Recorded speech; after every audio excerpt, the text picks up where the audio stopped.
The monster in the house. It was past midnight, and the glow of my laptop screen was the only light left in the room. I should have stopped watching hours ago, but I didn't. One more story, I told myself. Always just one more.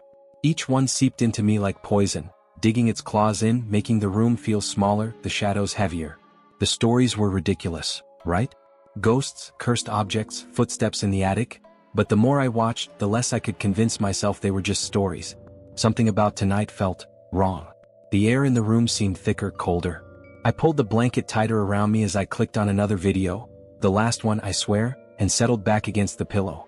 This one was about a man who woke up to find someone standing at the foot of his bed every night, closer each time.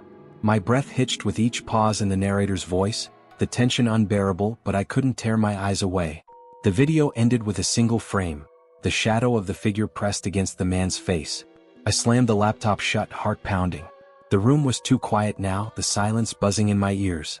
Every small noise, the house settling, a gust of wind against the window, felt magnified, unnatural. I told myself it was just my imagination, but something about the dark felt alive. I flicked off the bedside lamp and lay there, trying to calm the growing knot of dread in my chest. My eyes kept darting to the door, half expecting to see a shadow standing there, staring back at me. I buried myself under the covers like a child, but it didn't help. I could still hear the faint hum of the wind outside, but it was different now.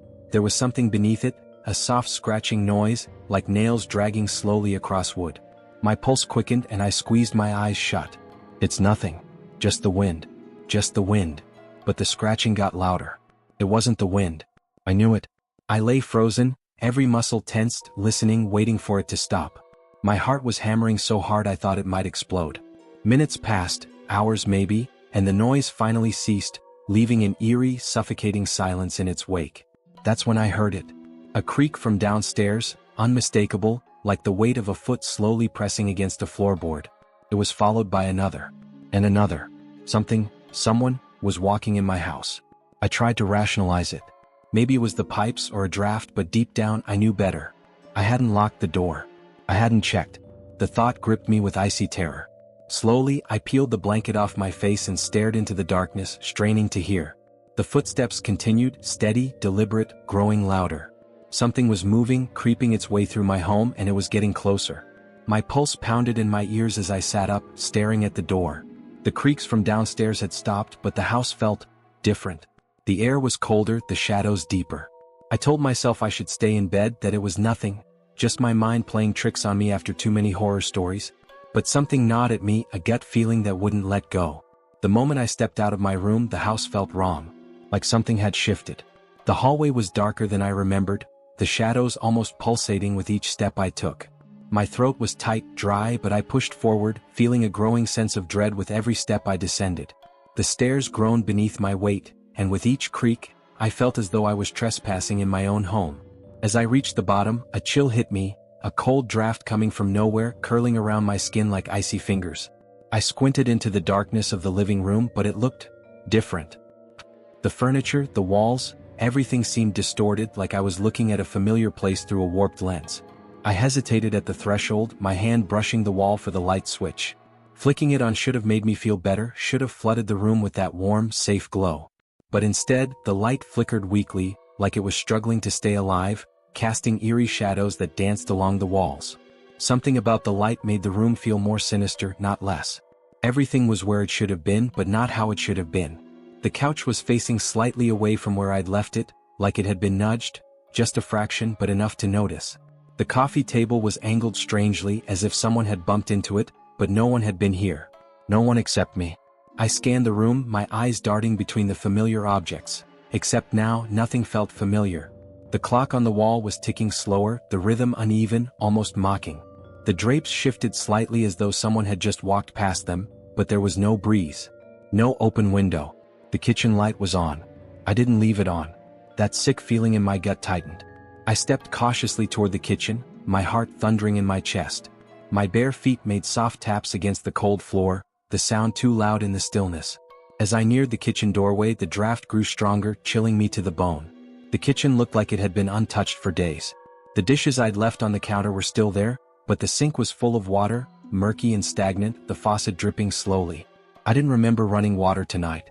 The chairs around the table were slightly pulled out, like someone had been sitting there, and the window above the sink, always closed, was now cracked open just an inch, enough to let the cold air seep in. I backed away, my skin prickling, that eerie sensation of being watched overwhelming me. There was no one here, but the air was heavy, almost suffocating. It felt thick with something I couldn't see, something that felt like it was lurking just out of sight, waiting. I turned back toward the living room, my heart skipping a beat. The TV, which I'd turned off hours ago, was now on, the screen a blur of static, casting flickering light across the room. The volume was barely audible, a faint hissing that seemed to whisper in the air. I swallowed hard, a cold sweat breaking across my skin. This couldn't be real. I walked toward the TV, my fingers hovering over the remote. My hand was shaking, but I managed to press the power button. The screen went black, plunging the room back into silence.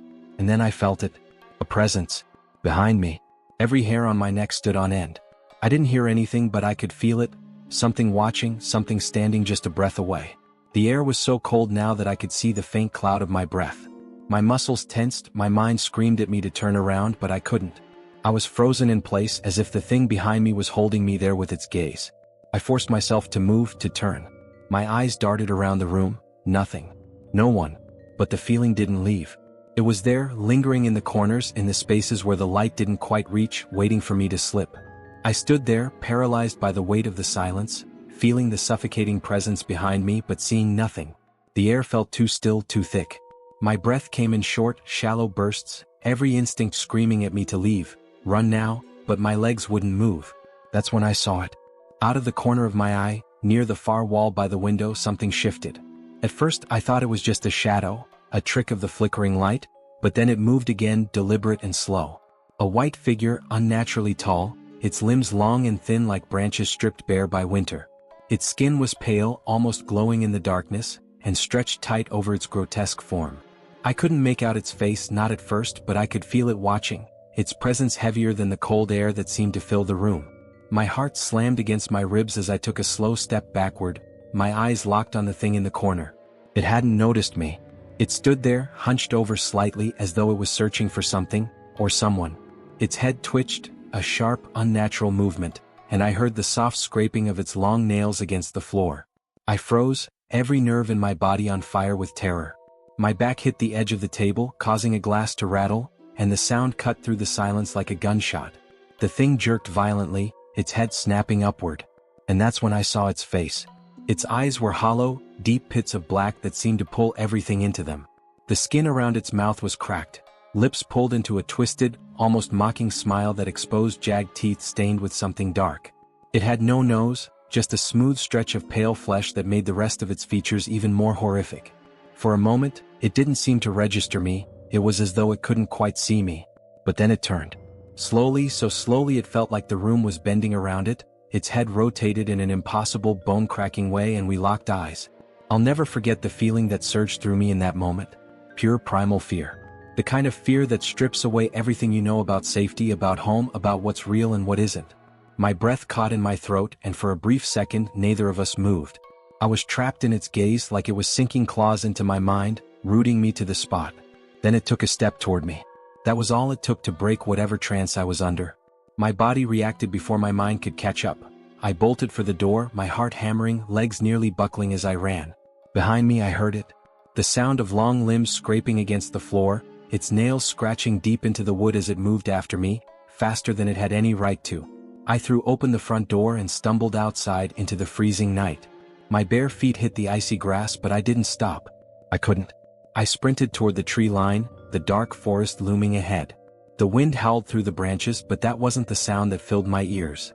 No, it was the thing behind me. I could hear it, its breath a wet, gurgling rasp, its long limbs snapping against the ground as it followed me, always just behind, just out of reach, like it was toying with me. My chest burned as I tore through the trees, branches whipping against my face, my arms. I didn't care. I could feel it gaining on me, its presence almost tangible now, like its fingers were reaching for the back of my neck, ready to pull me into the dark. The forest grew thicker, the trees closing in, the underbrush tangling around my legs, but I kept running, my lungs screaming for air. I could hear it getting closer. I didn't dare look back. I broke through the trees and stumbled down a small slope. The river was ahead, glistening in the moonlight, the sound of rushing water filling the air. Relief surged through me. If I could just get across, maybe I could lose it. But as I neared the bank, I heard a low growl, followed by a sickening thud, like something huge hitting the ground right behind me. I turned and there it was. It stood at the edge of the tree line, towering over me, its twisted limbs unnaturally long in the moonlight. Its eyes glowed faintly, those hollow pits somehow darker than the shadows around it. It moved toward me with a jerky, inhuman gait, its limbs cracking as it stepped forward. My legs gave out and I fell to the ground near the riverbank, scrambling backward as it closed in. I could smell it now, rotten like decaying flesh. Its mouth twitched, that horrible smile widening as it loomed over me, casting a long, grotesque shadow across the ground. I tried to scream, but no sound came. My body was frozen in terror. It crouched, lowering itself slowly until its face was just inches from mine. Its breath was hot, rancid, the smell of death and something worse curling into my nostrils. Those black eyes bore into mine and I could feel it, something inside me snapping, unraveling like it was pulling the very fear from my soul. I tried to crawl away, my hands digging into the damp earth, but it was too late. Its long, spindly fingers wrapped around my ankle, cold and impossibly strong. And then it dragged me into the shadows.